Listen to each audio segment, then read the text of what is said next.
जी नाजरीन, आज हम माइक्रोसॉफ्ट एक्सेल प्रोग्राम के ऊपर ट्रबल शूटिंग करना सीखेंगे। ट्रबल शूटिंग किस तरह का, मिसाल के तौर पर अगर हमने कोई फाइल बनाई हुई है इनफरादी तौर पे और वही फाइल हमारे साथ जो है वो कुछ डेटा शो नहीं कर रहा, तो उसी मसले को हल करने के लिए हम मुख्तलिफ स्टेप्स फॉलो करेंगे। आइए मैं आपको प्रैक्टिकली भी दिखा देता हूँ कि किस तरह मैंने पहले ही से एक इनफरादी फाइल बनाई हुई है सॉफ्ट फॉर्म में, और अभी मैं वो खोल रहा हूँ लेकिन वो मुझे कुछ डेटा शो नहीं कर रहा। तो आइए मैं आप लोगों को दिखाता हूँ। मैं आ गया यहाँ पे डेस्कटॉप में, मेरे पास ये टोटल के नाम से total dot x L S के नाम से फाइल है। मिसाल के तौर पर इसका नाम जो है वो टोटल है और x.xls जो है ये माइक्रोसॉफ्ट एक्सेल का एक्सटेंशन है। सही है। इस पर मैं क्लिक करवा देता हूँ, या राइट क्लिक करने के बाद ओपन पे क्लिक करूँगा तो ये फ़ाइल मेरे साथ खुल जाएगी। लेकिन फाइल में कुछ डेटा मुझे अभी दिखाई नहीं दे रहा। माइक्रोसॉफ्ट एक्सेल तो खुल गई लेकिन डेटा यहाँ पे कुछ दिखाई नहीं दे रहा। मसला हल करने के लिए मैं मुख्तलिफ स्टेप्स फॉलो करूँगा, और मतलब उन स्टेप्स पे अगर नहीं हुआ तो फाइनल और लास्ट जो स्टेप है वो मेरे साथ मैं अपने जो माइक्रोसॉफ्ट एक्सेल है उसको रिपेयर करवाऊँगा, और रिपेयर करने के बाद इंशाल्लाह फिर हमारा जो मसला है वो हल हो जाएगा। अभी मैं आप लोगों को दिखाता हूँ। यहाँ पे पहला मेथड जो है मैं देखूँगा व्यू में, मैं क्लिक करूँगा, व्यू टैब पे क्लिक करने के बाद यहाँ पे देख ले तो आपके पास अनहाइड वाला ऑप्शन जो है वो डिसेबल है। मतलब इसका ये है कि आपके इस फाइल में जितने भी शीट्स हैं, इस डॉक्यूमेंट में जितने भी शीट हैं 1 2 3 वो हाइड नहीं है। अगर मतलब वो हाइड होते तो ये हाइड वाला ऑप्शन जो है, टैब जो है ये इनेबल होता। जिस तरह ये वाला टैब जो है ये इनेबल है, तो इसी तरह ये अनहाइड वाला टैब जो है ये भी इनेबल होता। फॉर एग्जांपल अगर मैं हाइड वाले टैब पे क्लिक कर देता हूँ तो ये देख लें आपका ये अभी वो वाले टैब जो हैं वो हिडन हो गए, मतलब वो काम नहीं कर रहे हैं, और इस अनहाइड वाला जो है ये अभी मेरे साथ काम कर रहा है। और ये देख ले भी यहाँ पे टोटल जो है वो शीट जो मैंने अभी हाइड की इससे पहले वो मुझे दिखाई दे रहा है। लेकिन मेरा मसला जो है ये हाइड और अनहाइड करने से हल नहीं होगा। यहाँ पे मैं आप लोगों को ले आने का मकसद सिर्फ यही था कि अगर ये ऑप्शन आपको के पास पहले ही से इनेबल है तो मतलब ये है कि आपका शीट जो है वो हाइड है, इस वजह से आपका जो डेटा है वो दिखाई नहीं दे रहा।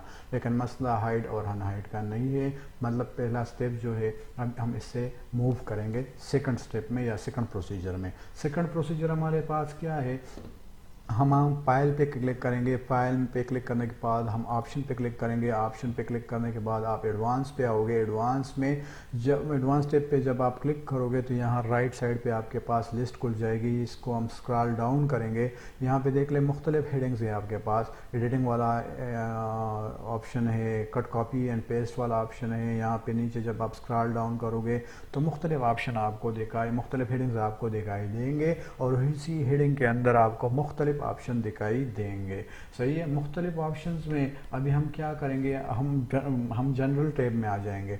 जनरल टैब पे आने के बाद जनरल वाला हेडिंग जो है ये वाला, इस पे मैं इसके अंदर मैं क्लिक करूँगा, देखूंगा ignore other applicant that use dynamic data exchange DDE वाला, ये वाला ऑप्शन जो है अगर आपके पास ये टिक हो तो आप इसको अनटिक करवाओगे। लेकिन ये पहले से अनटिक है, मतलब इस ऑप्शन की ये मतलब इससे भी हमारा मसला हल नहीं होगा।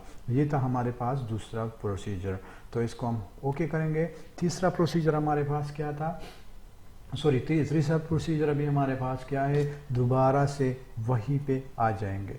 सही है। और ऑप्शन पे क्लिक करने के बाद एडवांस पे क्लिक करने के बाद उसी लिस्ट में हम दोबारा से आ जाएंगे, और डिस्प्ले में हम एक ऑप्शन जो है वही देखेंगे, लेकिन वही ऑप्शन भी हमारे पास इधर मौजूद नहीं है।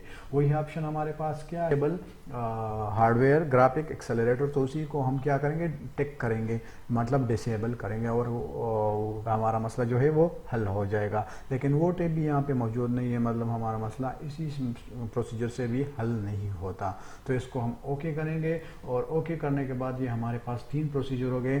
क्या हो गया, मैं आ गया इस पे और यहाँ पे आ गया एड एंड्स। एडमिन में आपका सेलेक्ट करोगे सॉरी, इसको फिर ये मैं गो पे क्लिक करूँगा। गो पे क्लिक करने के बाद यहाँ पे जितने भी ऑप्शन आपको लिस्ट फॉर्म में आ जाएंगे, उसी लिस्ट को सारे ऑप्शन जो है उसको आप अनटिक करोगे। तो ये मेरे पास असल में एडमिनिस्ट्रेटर वाला यूज़र जो है वो लॉगिन नहीं है, इसी वजह से ये मतलब इस पॉलिसीज़ में चेंज नहीं कर सकता। तो इस पॉलिसी को चेंज करने के लिए मुझे लाजमन एडमिनिस्ट्रेटर पे लॉगिन करना होगा। और इसके अलावा आप क्या करोगे, इसके अलावा जो है वो आपके पास फाइनल प्रो स्टेप जो है, जिस तरह मैंने आप लोगों को बताया, क्या है, रिपेयर वाला है। तो इसके लिए आप कंट्रोल पैनल पे आओगे। कंट्रोल पैनल पे आने के बाद यहाँ से आप प्रोग्राम्स फीचर के लिस्ट में आप यहाँ पे जो माइक्रोसॉफ्ट एक्सेल वाला है वही सेलेक्ट करो। सेलेक्ट करने के बाद चेंज पे क्लिक करो। तो चेंज पे क्लिक करने के बाद आपके पास वो प्रोसीजर स्टार्ट हो जाएगा। यहाँ से आपको रिपेयर करवाना है, क्या करवाना है वही आप करवा सकते हो। मुझे रिपेयर वाले टिप पे यहाँ से मैं रिपेयर वाला टेप सेलेक्ट करूँगा। उसको सेलेक्ट करने के बाद आप कंटिन्यू पे क्लिक करोगे, और कंटिन्यू पे क्लिक करने के बाद आपके पास जो है वो आपका प्रोसीजर स्टार्ट हो जाएगा। इसी तरह से कुछ मिनटों में आपका जो ये रिपेयरिंग वाला प्रोसीजर है ये कंप्लीट हो जाएगा। कंप्लीट होने के बाद आपसे डिमांड करेगा कि you need to restart your या रिबूट योर कंप्यूटर। तो आप अपने कंप्यूटर को रिस्टार्ट या रिबूट करने के बाद फिर आप लोगों का मसला फिर आप फाइल पे आ जाओगे, और फाइल को जब आप खोलोगे तो आपका मसला हल हुआ होगा।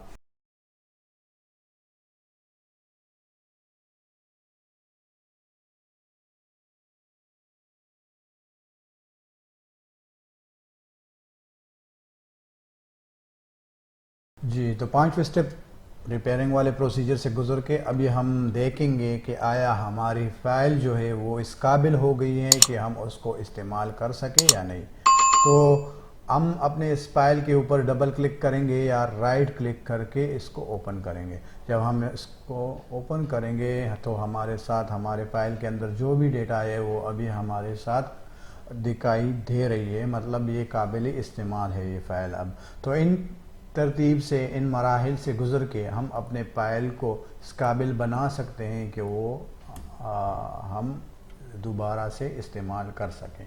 Thank you.